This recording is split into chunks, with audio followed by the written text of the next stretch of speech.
aquest taller de transició energètica precisament volem posar en comú totes les iniciatives, idees, projectes i inquietuds que té la ciutadania, que té la ciutat de València per arribar a tindre un model energètic de producció i de consum energètic que siga descarbonitzat, que siga sostenible, que siga just, democràtic y descentralizado. Permiten que podamos conocer otras personas que están haciendo lo mismo que nosotros, potenciando el trabajo de cada una de las asociaciones que lo están haciendo i poniendo en comú estrategies que nos sirven para todos.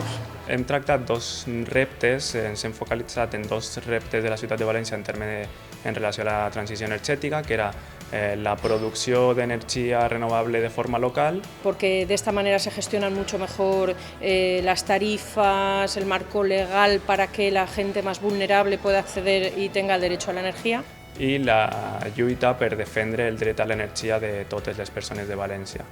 Sí que ha sigut molt interessant la generació d'idees d'aquests dos reptes, de què coses es podria fer i sobretot què coses es podria fer des de l'activisme, des de la ciutadania organitzada i també de començar i continuar fent un llistat d'aquesta societat civil organitzada. Hemos ampliado un poco la visión, ¿no? Está bien ver la transición energética desde diferentes puntos de vista y desde gente que está trabajando en diferentes lugares. Un dels temes que ha eixit molt recurrentment és el tema de les comunitats energètiques locals, és a dir, com a ciutadans i com a cooperatives i com a associacions ciutadanes hem d'impulsar l'aparició i el desplegament de les comunitats energètiques locals que permetisca a la gent produir i compartir i consumir la seva pròpia energia de manera renovable i de manera descentralitzada.